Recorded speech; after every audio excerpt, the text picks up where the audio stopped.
Hola, soy Liliana Vázquez Peláez y estoy aquí para tener una cuarta conversación con ustedes, de 5 que la Comisión de la Verdad ha considerado urgentes para comprender el impacto del secuestro en Antioquia, para saber qué nos pasó, qué nos está pasando y qué debemos hacer para no volver a repetir eso que nos ha hecho tanto daño. En este recorrido quiero recordarles las 4 conversaciones, las 3 anteriores a esta que ya hemos tenido. En la primera conversamos con la profesora Gloria María Gallego, autora del libro Después vino el silencio, Memorias del secuestro en Antioquia. Con ella revisamos esa noción del secuestro y qué estaba pasando. Luego conversamos con Ana Patricia Aristizábal Gómez, quien fue personera de Marinilla en el 2002, cuando se organizó la Marcha de la No Violencia, y en la que ya hemos conversado y nos ha dado tanto dolor y lo seguimos sintiendo. En esa marcha perdimos a 2 personas muy grandes. Fueron secuestrados el gobernador de entonces, el doctor Guillermo Gaviria Correa, y también a su asesor de paz, Gilberto Echeverry Mejía, 2 personas que llevamos siempre en nuestro corazón. También tuvimos la posibilidad de conversar con Edilia González Caro, líder del municipio de Caicedo, donde ocurrió todo esto, y ella nos contó desde la vivencia ciudadana, desde lo que sintieron las personas de Caicedo, cómo esto marcó su vida y partió la historia del municipio en 2, una antes y ahora, qué ha pasado después de este hecho tan doloroso para todos nosotros. Y hoy, para seguir avanzando en esa comprensión de qué sucedió, qué es la no violencia, qué sucedió en Antioquia, cómo se vivió desde adentro, desde la creación de todo este movimiento, nos acompaña Luis Javier Botero Arango. Él es quien era el asesor de no violencia de Antioquia. Bienvenido, doctor Javier, se puede quitar su tapabocas. Fue asesor por 7 años en 3 administraciones distintas. Luis Javier es entrenador de no violencia y ha estado en distintos espacios, en las mesas de víctimas, en cárceles, en muchas personas, han podido aprender de al lado de él de qué significa la no violencia, y en distintos países como Nigeria, Palestina, Sudáfrica, ha tenido la posibilidad de compartir ese aprendizaje de Antioquia y también la visión que él tiene en relación con el país y con América Latina. Bueno, bienvenido. ¿Y qué se siente empezar a conversar a 19 años de lo que sucedió de este tema? Pues muchísimas gracias por la invitación, es un placer, es un honor, le agradezco mucho que nos ayuden a difundir esto. Se siente una gran alegría y una expectativa. Yo siento que yo nací para esto y entonces agradezco esta oportunidad y espero que este mensaje llegue a los televidentes y al país. Como le preguntaba yo alguna vez al doctor Gilberto Echeverry, le decía, pero ¿por qué es un ingeniero en estos temas de paz y de convivencia? En el caso suyo es la misma pregunta. Él se reía y se burlaba de mí, me respondía con el tono siempre jovial que él tenía. Ingeniero dedicado a la no violencia, ¿y cómo se genera ese movimiento aquí en Antioquia, Luis Javier? Bueno, primero que todo, yo soy ingeniero industrial y a los ingenieros industriales nos enseñan a optimizar el sistema, y si usted quiere empezar a ver cómo se optimiza el sistema, empieza a darse cuenta que es a través de los seres humanos. Y cuando empieza a entender que a los seres humanos es qué producen los seres humanos. Y el Papa decía, aún en el año 2020, la única forma que hemos encontrado de producir seres humanos amorosos y positivos y constructivos es una familia funcional. Entonces, tiene cierta lógica. Y en cuanto a cómo empieza esa no violencia. ¿Cómo empieza la no violencia? Básicamente, yo creo que Guillermo, o estoy convencido, sé que la llevaba en su corazón. Es muy bonito porque Guillermo, cuando le dicen que se lance para la gobernación 2 años antes, él, en vez de decir sí, cómo no, empieza a hablar con cada uno de los municipios, decirles, yo me voy a lanzar, pero vamos a saber qué vamos a hacer. Y entonces, con una herramienta que llamaba planeación estratégica situacional, empezaron a definir los puntos y a hacer las cosas concretas que tenían que hacer. Y miren qué tan bonito esto. Él decía, ¿para qué es un buen gobierno? Sí. Para mejorar la calidad de vida de la gente. Es el sentido lógico, claro, de los ciudadanos. Sobre todo de los más pobres. Bueno, ¿y qué es calidad de vida? Es las 4 necesidades básicas: nutrición, educación, salud y vivienda con infraestructura sanitaria. Y dice, pero en esa época y en esa crisis tal vez a veces, pero es que necesitamos un plan de paz porque estamos en guerra. Y por eso se llamaba plan congruente de paz. Un plan de paz que fuera congruente con todo esto que queríamos hacer. Y que generó una conexión con todos los alcaldes. Yo recuerdo en ese tiempo, era un diálogo que era novedoso para muchos alcaldes y alcaldesas, y se conectaron. y entendieron que debían hacer. Recuerdo las sesiones en Tarso y en distintas espacios de Antioquia en donde había un plan congruente de campesinos, campesinas, personas sencillas, pudiendo levantar la mano y hablar de esas necesidades básicas. Exactamente. Es muy importante porque, mira, el plan congruente de paz tenía 3 elementos. La atención día al día del conflicto, y por eso estaba Gilberto Echeverry, un exministro y un empresario de los niveles de Gilberto. Segundo, la participación ciudadana, y por eso se promovían las constituyentes, porque es que, como dice Martin Luther King, no se construye un país diferente con gente indiferente, tiene que haber gente comprometida que quiera participar, y después la filosofía de la no violencia. Entonces, fíjate cómo del programa de gobierno y esto era una estructura muy bien armada. Muy lógica. Muy lógica. ¿Y entonces qué es la no violencia? Y se lo pregunto porque entramos como recientemente en una discusión muy especial de, digamos, de sintaxis o de ortografía, pero es que eso tiene más allá de fondo, y es no violencia como palabra única, donde la N es mayúscula y sigue no violencia juntica, diferente a no violencia, que son 2 sílabas. ¿Cuál es la diferencia entre los 2 conceptos? Eso es muy claro, porque si usted pone no violencia separado, simplemente está diciendo no a la violencia, está negando una acción. Cuando usted lo pone entero, es un sustantivo, lo ponemos con mayúscula porque es el nombre de una filosofía, es un nombre propio de una filosofía. Pero realmente entendamos, ¿pero y de dónde viene eso? Sí. Eso viene de que cuando Mahatma Gandhi, que es prácticamente universalmente aceptado, el que volvió la no violencia una estrategia política a gran escala, empezó a trabajar con ella, y partió del principio de la ahimsa. Él se basó en el concepto de la ahimsa, que es que uno tiene que comportarse sin daño alguno, ni de pensamiento, ni de palabra, ni de obra. Se inspiró en el Sermón de la Montaña, Jesús de Nazaret, él mismo lo dice, y en el ensayo de la desobediencia civil de Thoreau. Entonces, cuando él empezó a aplicar esto y vio que funcionaba, dijo, por un concurso, ¿cómo se llama esto? Y salió Satyagraha. Satya es verdad o amor, y Agraha es fuerza. Esto es la fuerza del amor, la fuerza de la verdad. Y simplemente después un italiano que se llama Aldo Capitini, al traducirlo, puso non-violence y de ahí no violencia. Pero fíjense que esto es la fuerza de la verdad, la fuerza del amor. Pues es muy potente y pues me da hasta escalofrío porque es que es la fuerza del amor. Y es más allá, no es un asunto religioso, es un asunto de estilo de vida, es filosófico, es una pregunta profunda para el ser humano.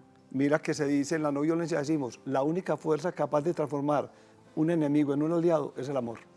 Y tenemos aquí ya varios componentes, tenemos un plan congruente de paz, unas constituyentes, un marco filosófico y un espíritu que digamos vestía todo esto. ¿Cómo se llega a esa marcha? ¿Cómo se toma la decisión de esa gran movilización que jalonó muchas personas de todo el departamento de Antioquia? Mira, primero que todo hay que tener en cuenta que Guillermo ya había organizado la marcha del ladrillo cuando la FARC había destruido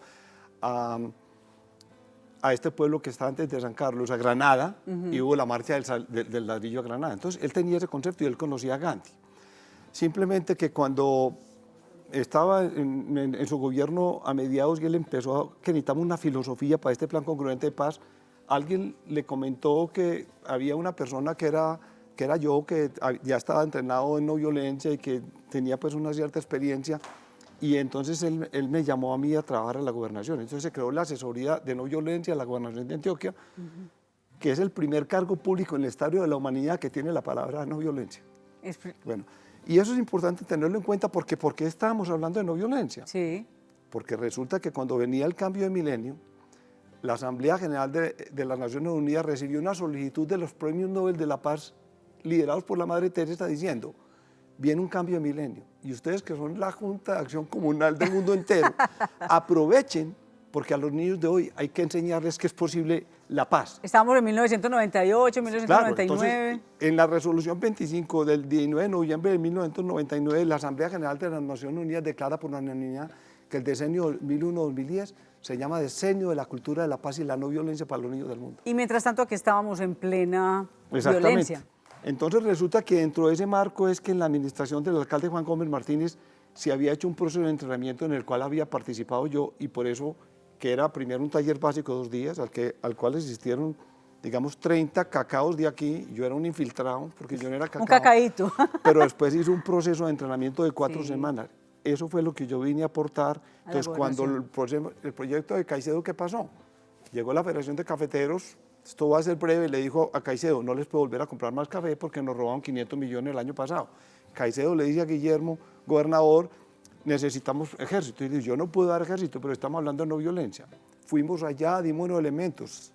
Salen ellos a Caicedo, del Caicedo sale la FARC y ellos les dicen a ellos, mire, somos campesinos, etcétera, y ellos la FARC no estaba preparada, los dejan pasar. Ajá. A la siguiente es cuando van a pasar, ¿qué había pasado? La prensa había mostrado como una derrota de la no violencia de la FARC y ellos no estaban preparados. Cuando fueron a salir la segunda vez, golpearon al sacerdote, le quebraron la cabeza y un periodista le dice a Guillermo, gobernador, ¿supo lo que pasó en Caicedo? ¿Qué va a hacer? Y él dice, una marcha.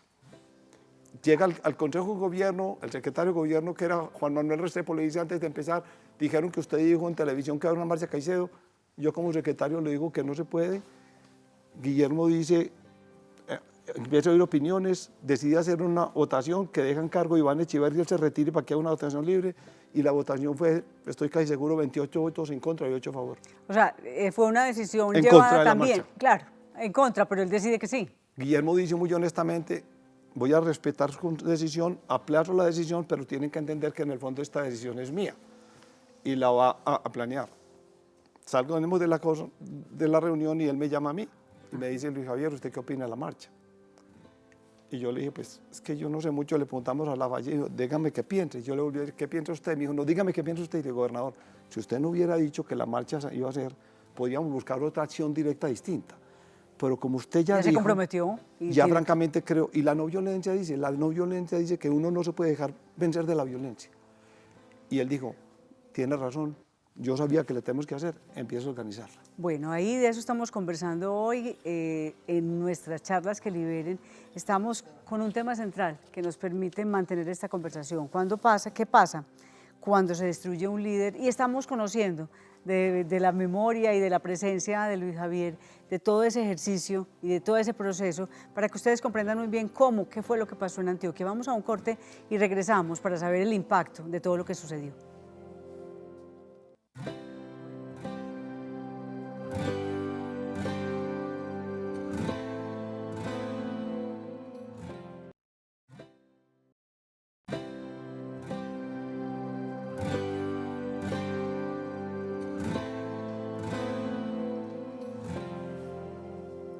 Seguimos en nuestras conversaciones que liberen, la cuarta de 5 que se han considerado urgentes para comprender qué pasó con el secuestro en Antioquia. Veníamos conversando con Luis Javier Botero, experto en no violencia, asesor de la gobernación durante 7 años con este tema, y nos venía contando todo lo que pasó y cómo se gestó esa marcha en Caicedo, y luego pasa lo que pasó, que lo secuestraron al gobernador, a su asesor, y luego en cautiverio los asesinan.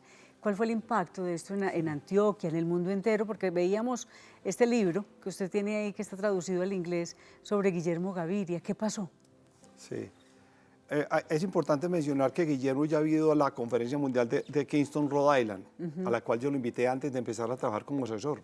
Y cuando él estuvo allá, yo calculo, para ser breve, que Guillermo le metió 200 horas de su tiempo a estudiar el concepto de no violencia. Se preparó. Por eso lo comprendió también y por eso lo atrapó, porque no es tan fácil de asimilar.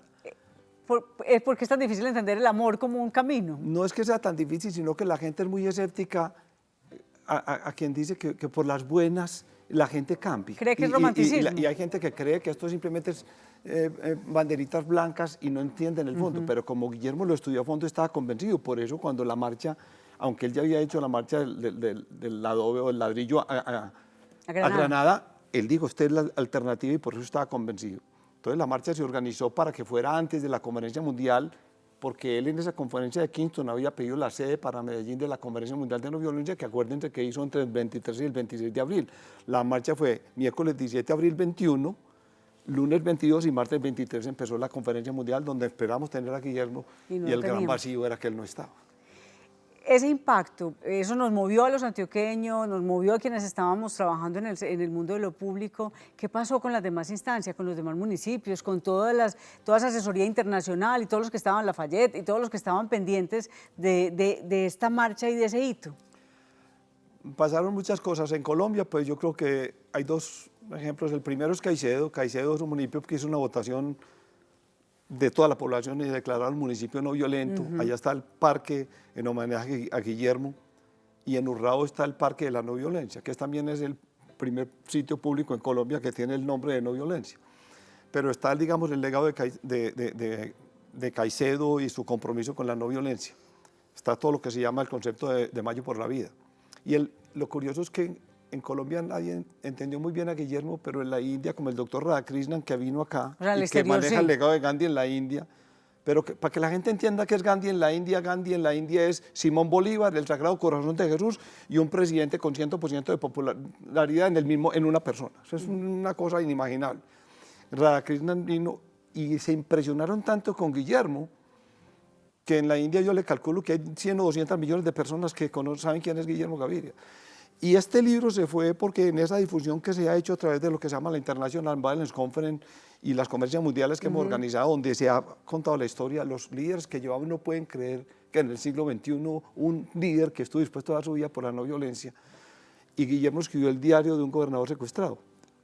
Él no lo escribió, él empezó a hacer un diario para su esposa y después editó, que es un libro impresionante, y una pareja de menonitas, zorrilla colombianos, lo tradujeron y este libro se puede conseguir en internet y hay un profesor, por ejemplo, en la Universidad de Auburn que ya lo leyó. Que lo ha estudiado. Y la gente me llama, claro. yo los remito a este libro. ¿Qué pasó con el movimiento de la no violencia, Luis Javier? Y lo digo es porque existimos muchos que seguimos ahí a nuestra manera, interpretándolo y trabajándolo, pero también hay unas nuevas generaciones que no lo comprenden muy bien y le han dado por llamarlo no violencia, como lo decíamos al comienzo, no a la violencia, o sea, tergiversando ese espíritu real del movimiento. Sí. Cuando un movimiento pierde un líder de las dimensiones de Guillermo, digamos, quedó como acéfalo, ¿cierto? Entonces, quedamos los peones, pues, trabajando y haciendo todo lo posible. No hay un día en la vida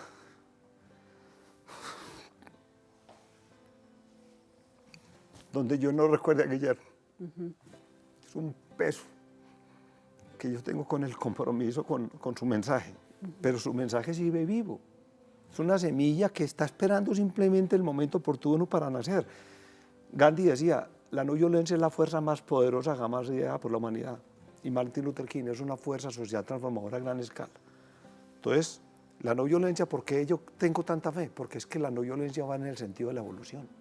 La evolución es elevar el nivel de conciencia. Y por todas partes nos lo dicen, es que no más lo que está pasando con el medio ambiente, el grito de la tierra, la pandemia, todo es, o nos tratamos con amor o no hay más opción. Exactamente, esa frase es prácticamente literal de Martin Luther King que dice, o aprendemos a vivir juntos como hermanos, o vamos a morir juntos como estúpidos. O sea, no se trata de violencia o no violencia, se trata de no violencia o no existencia.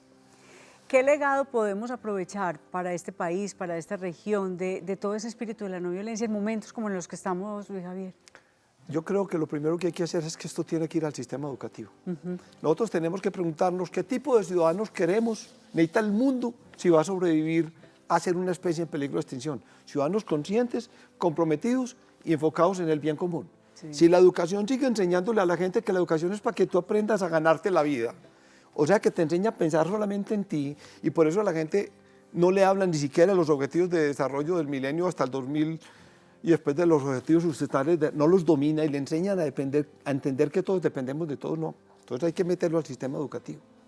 Y hay que darle ese sentido trascendente a la educación de que le diga, la educación no es para que usted aprenda a ganarse la vida, usted ya está ganando por estar aquí. La educación es para que usted encuentre cuál es el código de su alma y algo que lo inspire de tal manera que usted quiera contribuir a la sociedad.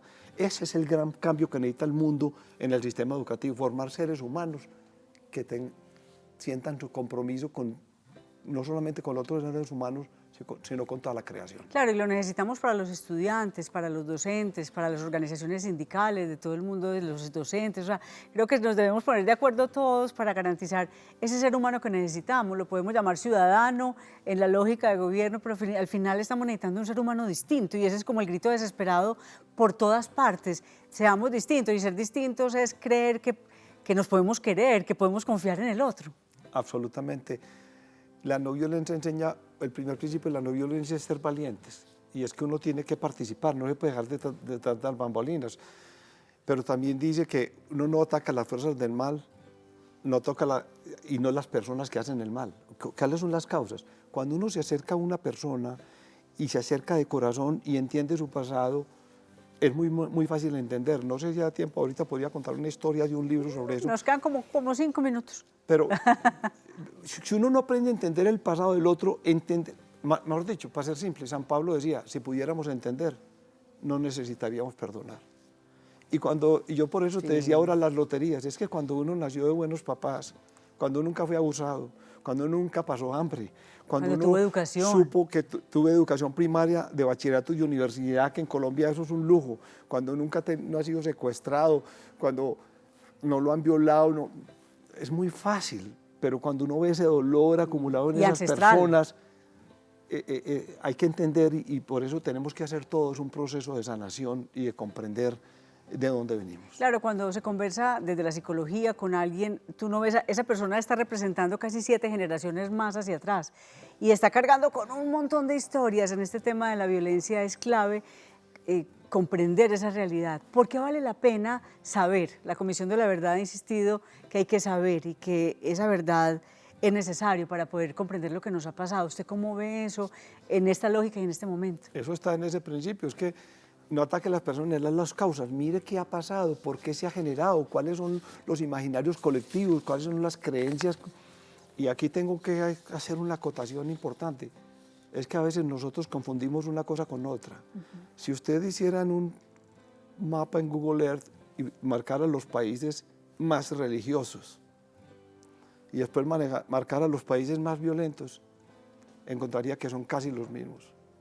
Es impresionante un país que se dice que es un país cristiano, tenga esos índices de violencia, pero es porque la violencia la definen las prácticas de crianza.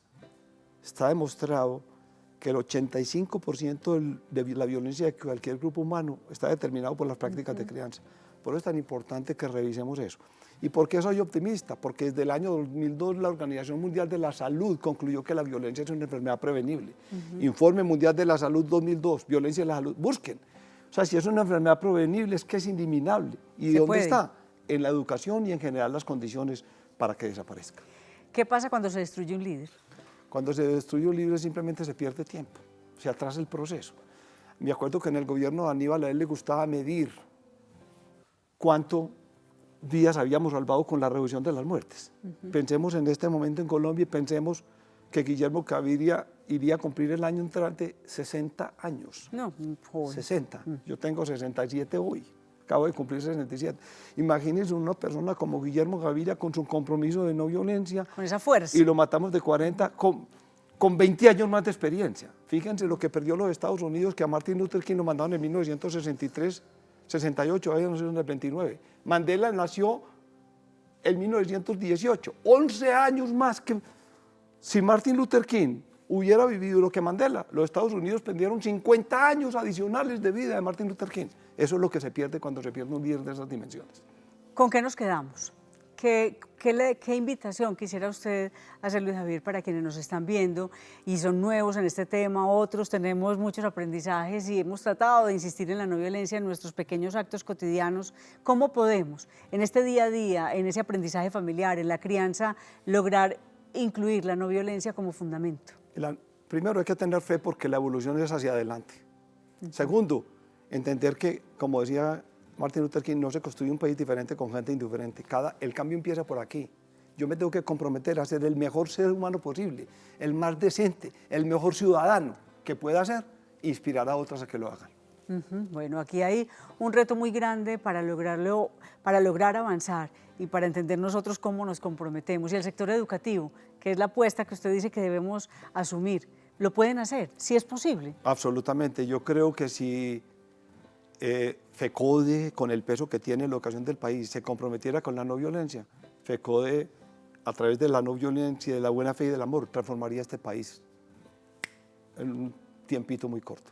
Bueno, lo podemos hacer, entonces hay garantía. Y Antioquia pudiera conectarse con esto, porque aquí nació de alguna manera con ese trabajo suyo, con el trabajo de Guillermo, con un montón de personas que estuvieron ahí al lado, y ahí esa semilla quedó en los municipios de Antioquia, ahí quedó porque hubo mucha gente que le trabajó. Por lo se menos puede reactivar. Tenemos un compromiso muy grande porque tuvimos un gobernador que a conciencia se jugó la vida. O sea, era tan consciente que dejó una carta: si me secuestran hagan esto y si me matan hagan esto. Ese nivel de compromiso y de entrega solamente se da cuando uno encuentra el código de su alma y se convierte en una causa superior. Sí se puede entonces. Absolutamente, sí hay un camino, la no violencia. Bueno, aquí tenemos un reto muy grande. Si alguien quisiera leer algo, usted se trajo sus libros, Luis Javier, antógenos de dos textos. Yo recomiendo ampliamente el diario de un gobernador secuestrado, Guillermo Gaviria. Recuento la autobiografía de Gandhi que se llama La historia de mis experimentos con la verdad y leyendo los escritos de Martin Luther King. Por ahí nos podemos mover y con eso tenemos. Absolutamente. Bueno, muchas gracias por hacer parte de esta cuarta conversación, por ayudarnos a entender lo que perdimos con este líder, pero también lo que podemos aprovechar de ese líder y lo que nos enseñó y el trabajo que ustedes han hecho. Gracias por trabajar y por insistir y persistir y no cansarse en este tema de la no violencia. Muchas gracias por invitarme. Bueno, gracias a ustedes por esta conversación y tenemos una próxima la semana entrante en donde vamos a hablar de las consecuencias de ese secuestro de estos líderes, de Guillermo Gaviria y Gilberto Echeverry, del movimiento de la no violencia y también de los que más de 7.000 secuestrados en Antioquia que han dejado sus huellas, silencios, verdades, palabras. ¿Qué pasa? Porque es urgente que lo conversemos, porque es urgente que haga parte de nuestra agenda familiar y empresarial y educativa. Gracias por estar aquí, gracias Luis Javier y a todos ustedes por ser parte de esta verdad que es necesario conversarla y asumirla. Nos vemos.